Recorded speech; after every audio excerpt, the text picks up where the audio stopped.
Valiant was started in 1989. Stephen Masarski, the publisher here, and went ahead and got funded with another investment corporation and worked with Jim Shooter to start Valiant Comics. I came into the company in December of '90, just before they launched the superhero line of books.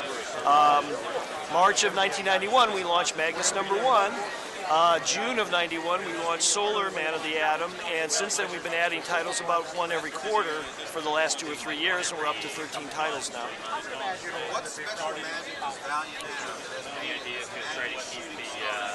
Yeah, well, you know what I think it is? One, I think we have great teamwork.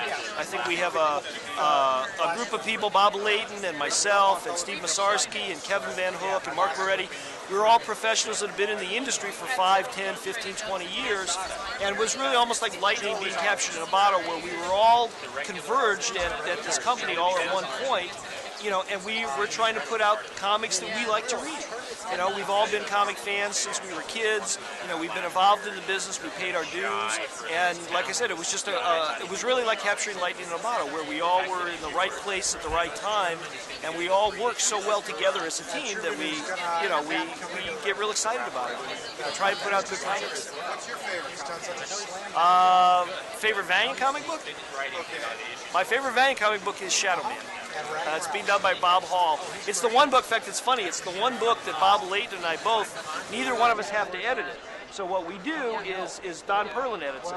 And so it's the one book that Bob and I refuse to look at anything ahead of time. We don't look at any of the pages. You know, we sort of cursorily go over the plot with Bob, you know, so we know the general direction that it's taking. But we purposely don't look at the art, we purposely don't look at the coloring, we don't look at anything, so that the day it's printed, it can come into the studios and we can sit down with it as like a comic fan, and we can sit down and read it and enjoy it like we enjoy comic books, you know. So it's our favorite book. Where's Valiant going in the future? We're gonna expand, and let's see, we've got 13 titles coming out now on a monthly basis. In November, we're launching a new book called Ninjak by Mark Moretti, Joe Quesada, and Jimmy Palmiotti. That'll be our 14th book.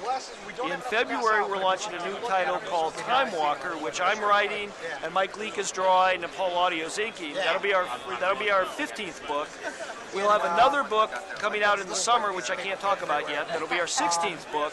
And then by fall of '94, we'll launch our 17th and final, I never want to say never, but it'll be our final planned Valiant book, so that the Valiant universe will all be a cohesive group of 17 to 18 titles. And that's it. You know, not 100 titles, not 75 titles.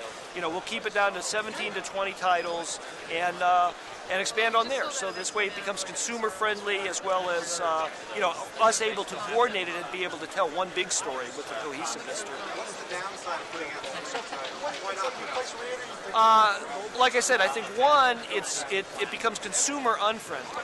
So the problem is that a consumer can't afford to buy. There are so many comic books coming out in the marketplace today that a consumer can't afford to buy one of every title. You know, he would have to spend something like $3,000 or $4,000 a month just to buy one of every book.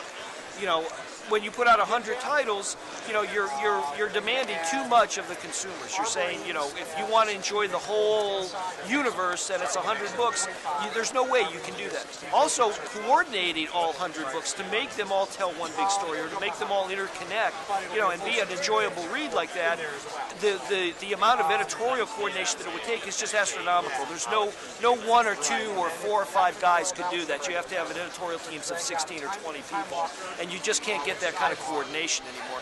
You know, but by limiting it to the number of titles that we limit, you know, Bob Layton and Kevin Van Hook and Mark Moretti and myself can all, you know, we can make all that stuff interconnect, so that you don't have to read Archer and Armstrong and Eternal Warrior every month. You know, you can read them separately, but if you read them together, you start getting a bigger picture about this world and this creation that we're trying to do. So. Budget still. Okay, appreciate it very much. Sure, no problem.